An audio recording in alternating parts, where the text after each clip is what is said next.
Books that speak में आप सभी का स्वागत है। एनसीईआरटी नई दिल्ली बसंत भाग 3 कक्षा 8 की हिंदी पाठ्यपुस्तिका। सुनते हैं आज की कहानी इसी पाठ्यपुस्तिका से। कहानी का शीर्षक है काम चोर। कहानी लिखी है इस्मत चुगताई। कहानी का वाचन आसावरी दोषी। बड़ी देर के वाद विवाद के बाद ये तय हुआ कि सचमुच नौकरों को निकाल दिया जाए। आखिर ये मोटे मोटे किस काम के हैं? हिलकर पानी नहीं पीते। इन्हें अपना काम खुद करने की आदत होनी चाहिए। काम चोर कही के? तुम लोग कुछ नहीं, इतने सारे हो और सारा दिन उधम मचाने के सिवा कुछ नहीं करते। और सचमुच हमें ख्याल आया कि हम आखिर काम क्यों नहीं करते। हिलकर पानी पीने में अपना क्या खर्च होता है, इसलिए हमने तुरंत हिल हिलाकर पानी पीना शुरू कर दिया। हिलने में धक्के भी लग जाते हैं और हम किसी के दबेल तो थे नहीं कि कोई धक्का दे तो सह जाए।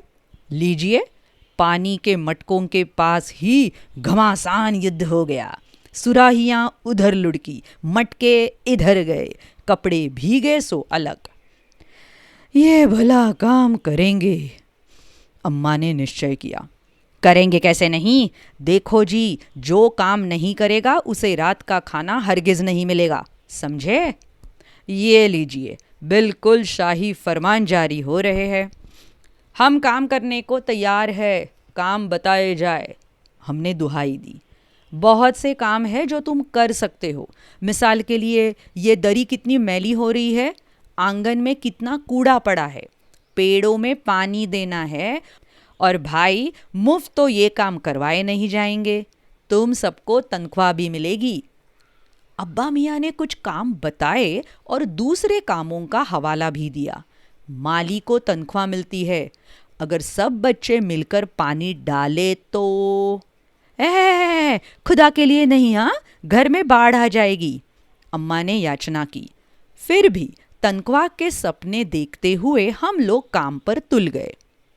एक दिन फर्शी दरी पर बहुत से बच्चे जुट गए और चारों ओर से कोने पकड़कर झटकना शुरू किया।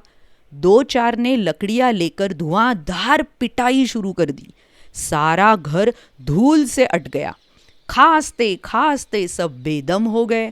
सारी धूल जो दरी पर थी, जो फर्श पर थी, सब के सिरों पर जम गई, नाकों और आंखों में घुस गई। बुरा हाल हो गया सबका। हम लोगों को तुरंत आंगन में निकाला गया। वहां हम लोगों ने फौरन झाड़ू देने का फैसला किया। झाड़ू क्योंकि एक थी और तनख्वाह लेने वाले उम्मीदवार बहुत, इसलिए क्षण भर में झाड़ू के पुर्जे उड़ गए। जितनी सीके जिसके हाथ पड़ी, वो उनसे ही उल्टे सीधे हाथ मारने लगा। अम्मा ने सिर पीट लिया। भाई, ये बुजुर्ग काम करने दे तो इंसान काम करे ना। जब जरा जरा सी बात पर टोकने लगे तो बस हो चुका काम। असल में झाड़ू देने से पहले जरा सा पानी छिड़क लेना चाहिए। बस ये ख्याल आते ही तुरंत दरी पर पानी छिड़का गया। एक तो वैसे ही धूल से अटी हुई थी, पानी पड़ते ही सारी धूल कीचड़ बन गई। अब सब आंगन से भी निकाले गए। तय हुआ कि पेड़ों को पानी दिया जाए। बस सारे घर की बाल्टियां, लोटे, तसले, भगोने, पतीलियां लूट ली गई। जिन्हें ये चीजें भी ना मिली, वो डोंगे, कटोरे और गिलास ही ले भागे। अब सब लोग नल पर टूट पड़े। यहां भी वो घमासान मची कि क्या मजाल जो एक बूंद पानी भी किसी के बर्तन में आ सके। ठूसम ठास, किसी बाल्टी पर पतीला और पतीले पर लोटा और भगोने और डोंगे। पहले तो धक्के चले, फिर कोहनियां और उसके बाद बर्तन। फौरन बड़े भाइयों, बहनों, मामुओं और दमदार मौसियों, फूफियों की कुमक भेजी गई। फौज मैदान में हथियार फेंक कर पीठ दिखा गई। इस धींगा मुश्ती में कुछ बच्चे कीचड़ में लथपथ हो गए, जिन्हें नहलाकर कपड़े बदलवाने के लिए नौकरों की वर्तमान संख्या काफी नहीं थी। पास के बंगलों से नौकर आए और 4 आना प्रति बच्चा के हिसाब से नहलवाए गए। हम लोग कायल हो गए कि सचमुच ये सफाई का काम अपने बस की बात नहीं और ना पेड़ों की देखभाल हमसे हो सकती है। कम से कम मुर्गियां ही बंद कर दे। बस शाम ही से जो बांस छड़ी जो कुछ हाथ पड़ी लेकर मुर्गियां हाँकने लगे, चल दड़बे दड़बे। पर साहब, मुर्गियों को भी किसी ने हमारे विरुद्ध भड़का रखा था। उठ पटांग इधर उधर कूदने लगी। 2 मुर्गियां खीर के प्यालों से जिन पर आया चांदी के वर्क लगा रही थी, दौड़ती फड़फड़ाती हुई निकल गई। तूफान गुजरने के बाद पता चला कि प्याले खाली है और सारी खीर दीदी के कामदानी के दुपट्टे और ताजे धुले सिर पर लगी हुई है। एक बड़ा सा मुर्गा अम्मा के खुले हुए पानदान में कूद पड़ा और कत्थे चूने में लुथड़े हुए पंजे लेकर नानी अम्मा की सफेद दूध जैसी चादर पर छापे मारता हुआ निकल गया। एक मुर्गी दाल की पतीली में छपाक मारकर भागी और सीधी जाकर मोरी में इस तेजी से फिसली कि सारी कीचड़ मौसी जी के मुंह पर पड़ी, जो बैठी हुई हाथ मुंह धो रही थी। इधर सारी मुर्गियां बेनकेल का ऊंट बनी चारों तरफ दौड़ रही थी, एक भी दड़बे में जाने को राजी ना थी। इधर किसी को सूझी कि जो भेड़े आई हुई है, लगे हाथों उन्हें भी दाना खिला दिया जाए। दिन भर की भूखी भेड़े दाने का सूप देखकर जो सब की सब झपटी तो भागकर जाना कठिन हो गया। लष्टम पष्टम तख्तों पर चढ़ गई, पर भेड़ चाल मशहूर है। उनकी नज़र तो बस दाने के सूप पर जमी हुई थी। पलंगों को फलांगती, बर्तन लुढ़काती साथ साथ चढ़ गई। तख्त पर बानी दीदी का दुपट्टा फैला हुआ था, जिस पर गोखरी, चंपा और सलमा सितारे रखकर बड़ी दीदी मुगलानी बुआ को कुछ बता रही थी। भेड़े बहुत निसंकोच सबको रौंदती, मेघनों का छिड़काव करती हुई दौड़ गई। जब तूफान गुजर चुका तो ऐसा लगा जैसे जर्मनी की सेना टैंकों और बम्बारों सहित उधर से छापा मारकर गुजर गई हो। जहां जहां से सूप गुजरा, भेड़े शिकारी कुत्तों की तरह गंध सूंघती हुई हमला करती गई। हज्जन माँ एक पलंग पर दुपट्टे से मुंह ढाके सो रही थी। उन पर से जो भेड़े दौड़ी तो ना जाने वो सपने में किन महलों की सैर कर रही थी। दुपट्टे में उलझी हुई मारो मारो ऐसे चीखने लगी। इतने में भेड़े सूप को भूलकर तरकारी वाली की टोकरी पर टूट पड़ी। वो दालान में बैठी मटर की फलियां तोल तोल कर रसोइये को दे रही थी।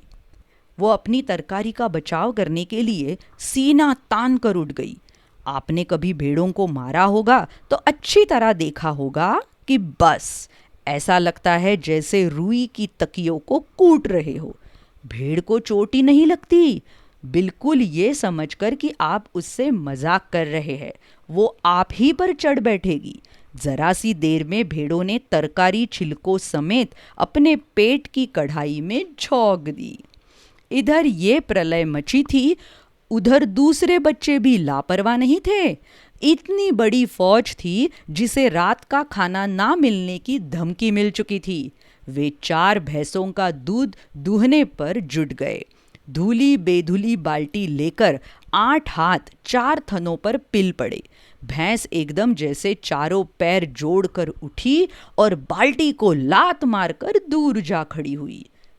तय हुआ कि भैंस की अगाड़ी पिछाड़ी बांध दी जाए और फिर काबू में लाकर दूध दूह लिया जाए।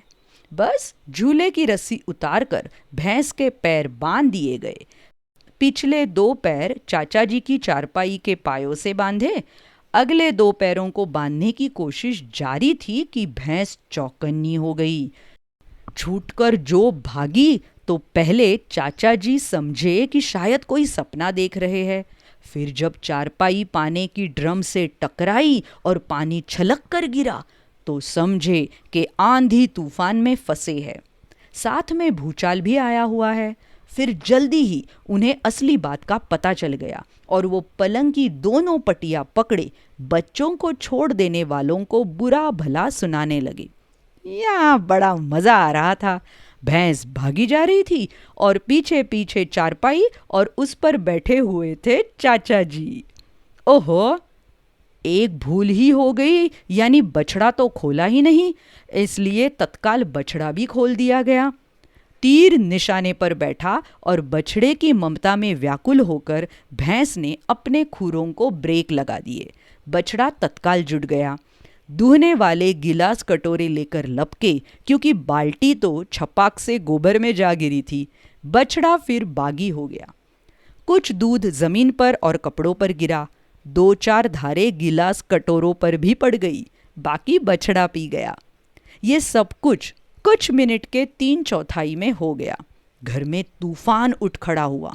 ऐसा लगता था जैसे सारे घर में मुर्गियाँ, भेड़े, टूटे हुए तसले, बाल्टियाँ, लोटे, कटोरे और बच्चे थे। बच्चे बाहर किए गए, मुर्गियाँ बाग में हकाई गई, मातम सा मनाती तरकारी वाली के आंसू पोंछे गए और अम्मा आगरा जाने के लिए सामान बांधने लगी। या तो बच्चा राज कायम कर लो या मुझे ही रख लो, नहीं तो मैं चली मायके, अम्मा ने चुनौती दे दी। और अब्बा ने सबको कतार में खड़ा करके पूरी बटालियन का कोर्ट मार्शल कर दिया। अगर किसी बच्चे ने घर की किसी भी चीज को हाथ लगाया तो बस रात का खाना बंद हो जाएगा। ये लीजिए, इन्हें किसी करवट शांति नहीं। हम लोगों ने भी निश्चय कर लिया कि अब चाहे कुछ भी हो जाए, हिलकर पानी भी नहीं पिएंगे। कैसी थी ये व्यंग्यात्मक कहानी, जो कितने प्यारी तरीके से प्यारे डायलॉग्स के साथ लिखी गई थी। और यही विशिष्टता है इस्मत चुगताई जी की। तो और ऐसी बहुत सारी कहानियाँ सुनने के लिए बुक्स दैट स्पीक इस चैनल पर ज़रूर आइएगा। यूट्यूब पर, अलग अलग पॉडकास्टिंग चैनल्स पर, और लाइव स्टोरी टेलिंग सेशंस के अपडेट्स के लिए Instagram ID books that speak. मिलते हैं अगली प्रस्तुति में। बाय बाय, धन्यवाद।